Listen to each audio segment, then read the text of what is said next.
Seth Rollins burst into tears minutes before surgery. Just moments before going under the knife, WWE superstar Seth Rollins was caught in a heart-wrenching moment backstage. What caused the visionary to break down in tears before surgery? This emotional video captures a side of Rollins fans rarely see. In this video, we dive into the latest update on Seth Rollins' injury, his emotional backstage moment before surgery, and what it could mean for his future in WWE. If you're a fan of Rollins or want to stay updated on WWE's most shocking behind-the-scenes moments, this one's for you. What happens when the man who carried the weight of an entire era suddenly can't even carry himself? Just minutes before being wheeled into surgery, Seth Rollins, the man fans call the Visionary, was caught in a rare, heart-wrenching moment. A moment stripped of titles, pyro, and chants. A moment that showed not a wrestling god, but a vulnerable husband, father, and man, terrified. It wasn't the cameras that caught it. It wasn't WWE programming. It was something shared in hushed whispers among staff backstage. Seth Rollins broke down in tears just outside the operating room. Not from the pain of the injury, but from the unbearable weight of uncertainty. Would he ever return to the ring? Would he still be the man they remembered? The silence in the hallway was deafening. Trainers, medics, and producers stood still, none quite sure whether to approach or give him space. He sat on a bench outside the curtained pre-op area, head bowed, hands trembling, phone in his lap. No sunglasses. No fur coat. No manic grin. Just Seth. A black hoodie draped over his shoulders. His hair tied back. His eyes swollen, not from anesthesia, but from tears he'd fought all morning to hide. For a man who had become the emotional core of Monday Night Raw, it was a sight few had ever seen. But this was not a storyline. This was real. He wasn't thinking about entrances, or chants, or championships. He was thinking about the surgeon who was about to cut into his knee. The same knee that had once torn in Dublin. The same knee he had spent months rebuilding. And now, here he was again. The injury had come fast and quiet. No loud snap. No screams. Just a grimace. A shift in weight. A roll to the outside. And then he was gone. Backstage, he had limped silently, refusing help. Pride still intact. Until the MRI came back. Torn ligaments. Full surgery required. 9 months out, maybe more. The same number of months it takes to create a new life. But what do you do when it's your life that feels like it's ending? Back in the locker room, Becky Lynch had been pacing. She had flown in on the earliest red-eye from Orlando. They hadn't spoken much that morning. Just a few texts. We'll get through this. I love you. Be strong. But she knew him. She knew the quiet meant the fear had sunk in. Becky had seen Seth wrestle through broken ribs, dislocated fingers, concussions. But this was different. This wasn't just physical. This was existential. The Visionary was staring down the void of his own identity. For over a decade, Seth Rollins had been the constant. Through roster changes, company shifts, global pandemics, and backstage politics, he never missed a step. But now, the man who once carried WWE through its darkest creative winters was being told to stop. To sit still. To wait. And the silence, the stillness, it frightened him more than any opponent ever had. Because Seth Rollins had built his name on momentum. And now he was being asked to surrender it. Triple H entered the hallway moments later. Not as a boss, but as a mentor. Perhaps even as a father figure. He didn't say much at first. Just sat next to Seth on the bench, their shoulders barely touching. No cameras. No entourage. Just two men who had seen everything together. Triple H looked down at the phone in Seth's lap. A picture of his daughter's smile stared back at them. Seth's thumb hovered over the screen. Frozen. Triple H leaned in and said softly, "You've already done enough. You don't have to prove anything anymore." But that's the thing.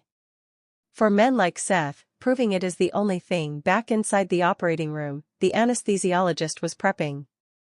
Nurses were whispering about his arrival. A monitor beeped rhythmically, unaware of the emotional storm waiting just outside the door. Seth stood slowly, his hoodie sagging off one shoulder. He wiped his face once. Then again. Took one deep breath. And before walking in, he stopped. Placed his palm on the door frame. And whispered, "Please, don't let this be the last time." No one heard it. But someone saw it. A production assistant. Just 24. First week on the job. She hadn't grown up on wrestling. She didn't know who Tyler Black was. But in that moment, she saw not a wrestler, but a man praying not to be forgotten. Word spread quickly through the locker room. Finn Balor, his longtime friend and on-again off-again rival, stood in disbelief. Rhea Ripley paused her warm-up. Sami Zayn stared silently at the floor. And Roman Reigns, far away from it all, reportedly texted only 2 words, "You good?" The reply came 5 hours later. "I don't know." The timing couldn't have been worse. Just weeks away from SummerSlam. Seth was slated to headline. Rumors swirled of a dream match. A title unification. Maybe even a heel turn. Now, everything was on hold. WWE issued a statement. Clinical. Sanitized. Seth Rollins to undergo surgery following lower limb injury. Recovery expected to take several months. But nothing in that sentence captured the truth. That the soul of Monday Night Raw had just gone under the knife. And no one knew what version of him would return. For Becky, the minutes felt like hours. She waited in a private room, clutching a bracelet Seth had given her during their first tour together in Japan. No media. No updates. Just silence. She thought about their last few conversations. How Seth had confided in her that he was scared of becoming obsolete. Not because the fans would forget. But because the business moves fast. And when you're not in the ring, you're invisible.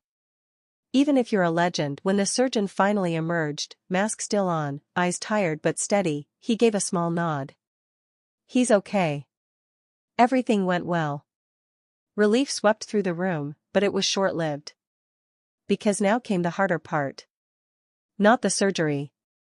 But the silence after. As Seth woke up groggy, surrounded by white walls and monitors, the first person he asked for was his daughter.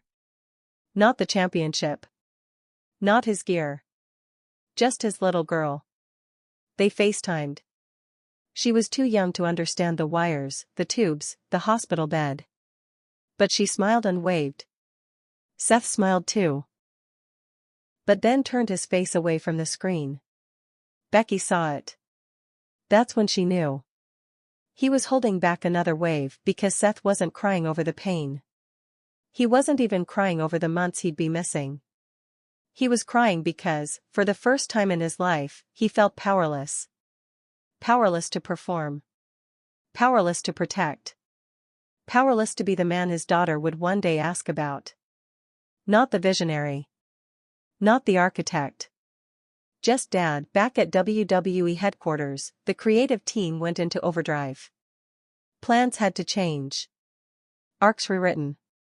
Pushes redirected. Seth Rollins had become a ghost in their timeline. A gap that couldn't be filled. Not with any new face. Not with any call-up from NXT. Because what Seth brought wasn't just in-ring ability. It was ethos. He was the heart and the spine of Raw. And now, both had been fractured. Backstage, some wrestlers began to whisper a more painful question. What if this was the end? What if Seth Rollins never came back the same? What if the limp stayed? What if the fire didn't? But that wasn't the only fear. What haunted Seth even more was something simpler. What if the fans moved on? What if the burn it down chants grew quieter? What if his return wasn't met with cheers, but with indifference? He asked Becky that question 2 days after the surgery. She didn't answer it right away. Instead, she reached over, placed her hand on his, and said, "You've never needed their noise to be who you are." You were always the fire. You just let them feel it.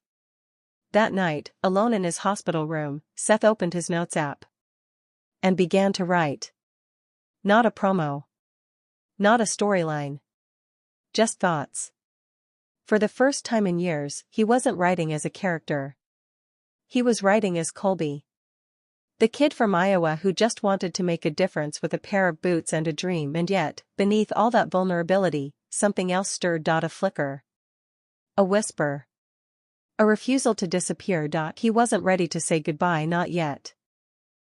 He still had something left to prove. But what happens when your body gives up, while your soul still wants to fight? What happens when the visionary can no longer see the path forward? What happens when the man who built Monday Night Raw is forced to watch it continue without him? Seth Rollins closed his eyes and whispered, "I'll be back." But even he wasn't sure if that was a promise or a prayer. 3 days later, Seth Rollins returned home. Not to a ring. Not to a performance center. But to a quiet house in Davenport. The same home he and Becky had retreated to during the pandemic. The same one they had brought their daughter home to. It was supposed to be a place of peace. But now it felt like a holding cell. No trainers. No adrenaline. No arena lights. Just painkillers, ice packs, and silence. Recovery had begun, but healing? That was something else entirely. He had always been good at pain. Pain he could manage. Pain he could push through. But now, the pain was inside his head. Inside his chest. Every morning he woke up with the same thought: what am I, if I'm not in that ring? The question haunted him more than the injury. Because Seth had never known life outside of wrestling. It wasn't just his job, it was his identity. Since the age of 18, he had been chasing the dream, living in motels, eating cheap protein bars, sleeping in rental cars, driving from VFW hall to VFW hall. And now he couldn't even walk to the kitchen without crutches. He stared at the walls more than usual. Watched old matches. Watched his matches. WrestleMania moments. Cashing in at the main event. That curb stomp on Brock. That Iron Man match with Dolph. The Shield. His return in 2016. All of it. Looping in his mind like a prayer to a god that never responded. Becky noticed. She knew the look. The 1,000-yard stare. She had seen it before. When Seth lost himself after the first knee injury. When the crowd turned on him after the Fiend match. When the internet mocked his laugh. She had pulled him out of the darkness then. But this time, something felt different. The silence was deeper. The questions louder. And the fear, more permanent. One night, as they lay in bed, Becky whispered, "What are you afraid of?" Seth didn't answer at first. Then, after a long pause, he replied, "That I peaked. That the best of me is already behind me. That I fought this hard, just to watch it all fade." Becky didn't try to argue. She didn't say you're wrong. She didn't list his accomplishments. She just held him. Because sometimes, the only answer to fear is presence. But not everyone was silent. Roman Reigns called. Not once. Not twice. But 3 times in 1 week. The first time, Seth let it ring. The second time, he answered but didn't speak. The third time, he finally said, "Talk." And Roman did. He spoke not as the tribal chief, not as the head of the table, but as Joe. The man who knew what it felt like to have everything stripped away by a diagnosis. He told Seth that strength isn't in the comeback, it's in surviving the stillness. He told him that the crowd might not be there every day, but the people who love you are. Their conversation lasted 42 minutes. Most of it was quiet. But when it ended, Seth was crying again. Not the way he had cried outside the surgery room. This time, it wasn't despair. It was release. That weekend, Becky suggested a visit to the performance center. Not to train, just to watch. To be close to the thing he loved. At first, Seth refused. "I don't want them to see me like this," he said. But she pressed gently. Maybe it's not about them seeing you. Maybe it's about you seeing what you're still a part of. They went when Seth walked in on crutches, every head turned. Some out of concern. Others out of reverence. A few with fear. Because when you see your heroes broken, you realize your own body is temporary. But Seth smiled. Forced it, but smiled. He watched from the bench as the next generation trained. Braun Breaker. Carmelo Hayes. Even a few indie guys who had once idolized him. They came up, shook his hand, told him he was the reason they picked up a pair of boots, and something strange happened. Seth started talking again. Giving advice. Tweaking moves. Rewriting sequences. Teaching timing. Coaching fired. He wasn't in the ring, but he was still in the fight. When they got back home that night, Becky said it out loud. Maybe you don't need to be in the ring to be Seth freakin' Rollins. But Seth shook his head. No. That's part of me. But I'm not done. Not yet.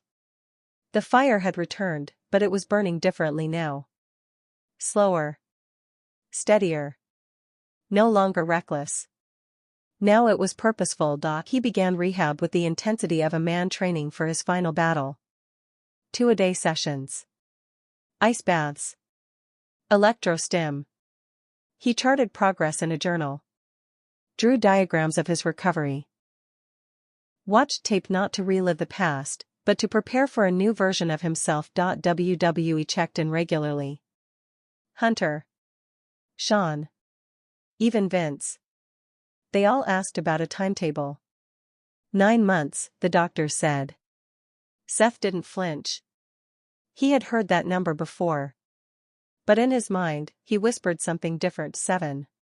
Because this time, it wasn't just about proving the doctors wrong. It was about proving to himself that he still had one more revolution left. But what happens when your body can heal, but your legacy feels fractured? What do you do when you're the architect of your own pain, and what do you build when the structure collapses under you? Seth had no answers. But he had resolved. He may have walked into surgery a broken man, but now, something stronger was being built in its place. 6 weeks into recovery, Seth Rollins began walking without crutches. The steps were slow. Uneven. But they were his. Each one was a defiance of doubt. A reminder that healing was not just biological. It was spiritual. He kept the crutches in the corner of the living room, not out of forgetfulness, but as a symbol. A monument to the version of himself he was leaving behind. Every day, he pushed a little further. First 10 steps. Then 20. Then stairs. Pain still followed. But he welcomed it now. Because pain meant movement. And movement meant hope. The house was quieter than usual. Becky had returned to Raw. Balancing motherhood and main events. Seth watched her on TV with awe and gratitude, and sometimes guilt. He admired how she balanced strength with softness, aggression with empathy. But he also wondered if he was holding her back.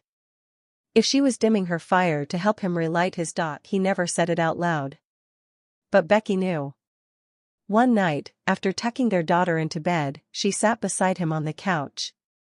"You're not a burden," she said without him asking. "You're my partner. We carry each other."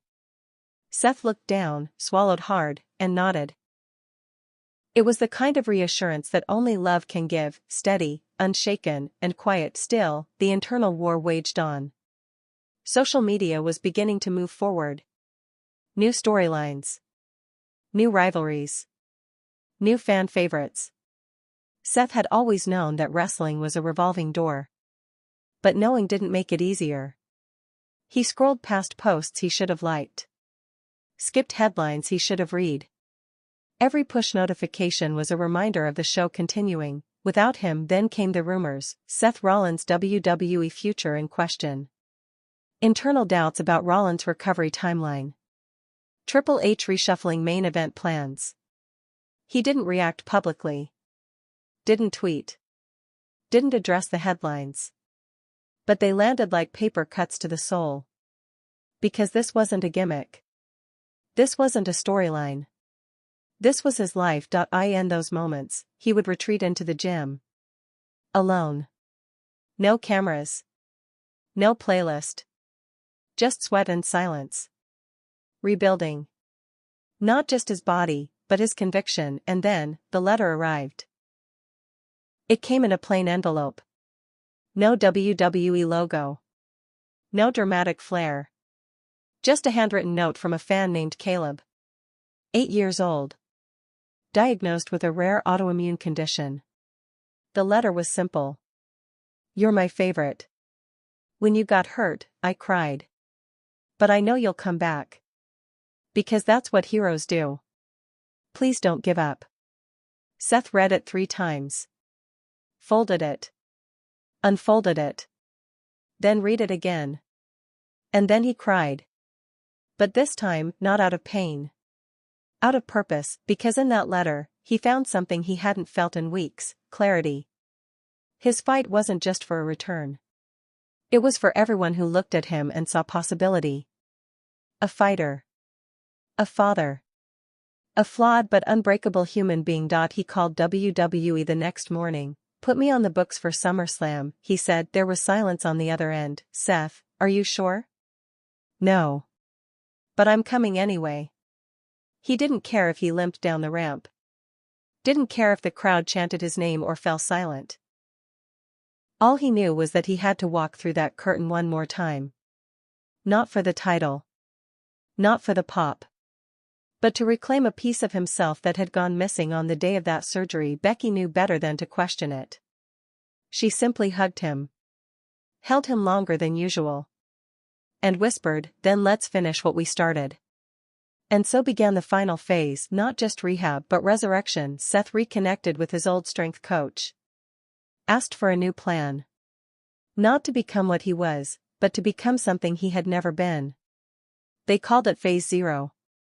A reinvention. A purification. Every morning, 6 a.m. No exceptions. No excuses. The beard grew longer. The hair darker. The voice quieter, but heavier. He wasn't shouting promos in the mirror anymore.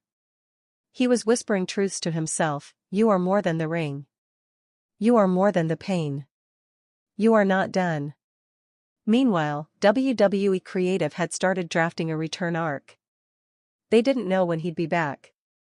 But they knew how he should return. The camera pans across the arena. The lights dim. Silence.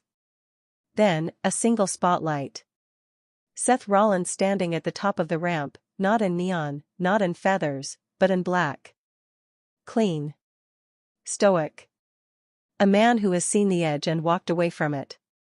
A man reborn. But before that moment could happen, one final test remained. A full-speed drill.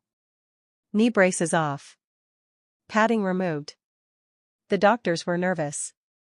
Trainers watched closely. One wrong pivot, one failed landing, and everything could unravel. Seth stood in the center of the ring. Empty arena. Just echoes. He closed his eyes, thought of the boy from Iowa, thought of Becky, thought of his daughter, thought of Caleb, then ran, leapt, landed, no pain. He smiled, not because he was healed, but because he was ready. Backstage, the trainer nodded. You're cleared. Seth didn't cheer. Didn't cry, he just exhaled. The comeback had begun, but the question remained, would the WWE Universe welcome him back as a king, or see only a ghost of what he once was? The night finally came. SummerSlam. Las Vegas. The arena lights bathed the crowd in gold, purple, and fire.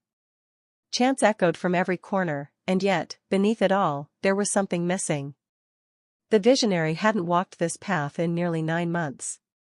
His name hadn't flashed across the Titantron since he whispered goodbye outside an operating room. And now, without warning, without build-up, without marketing hype, something began to shift. The screen went black. No music. No pyrotechnics. Just silence. Then, a flicker, static. A single heartbeat over the loudspeaker. Then another. Then, the words, I'm still here. The crowd erupted. But this wasn't the Seth Rollins they remembered. There was no maniacal laugh. No flamboyant suits. No circus of sound. Just Seth. Clad in black. Walking slowly, almost meditatively, down the ramp. No pyro. No strobes. Just the sound of fans chanting his name like a prayer they were afraid had gone unanswered. He stepped into the ring. Stood in the center. Microphone in hand. And said nothing. For 30 seconds, he said nothing. He just looked around, not smiling. Not performing, just existing, and then finally, he spoke. You thought I came back to prove something. He looked down. So did I. The crowd went silent. But this isn't about redemption. Or vengeance. Or belts. This isn't about being the best. Or being first. This is about being whole. A pause. There was a day I didn't think I'd walk again. There was a moment, backstage, just before surgery, when I thought I was done. I thought my story had ended. But it didn't. He raised his eyes now. It paused. It cracked. It bled. But it didn't break. And then, for the first time, the crowd truly understood this wasn't a return. It was a resurrection. Backstage, Becky Lynch stood by the monitor, arms crossed, tears threatening to fall. She had seen the broken nights.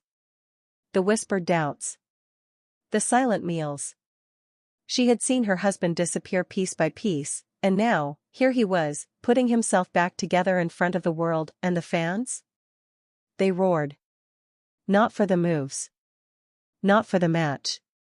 But for the man. When Seth finished speaking, he dropped the mic. No promo, no angle, just silence again. He looked up into the lights, closed his eyes and smiled, because this time, the noise wasn't necessary.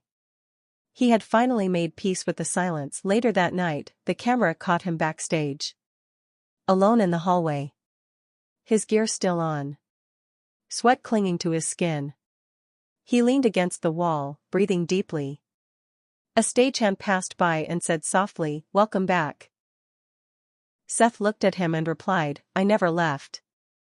But even he knew, something inside him had changed forever. In the days that followed, social media exploded. Podcasts called it one of the most real moments in wrestling history.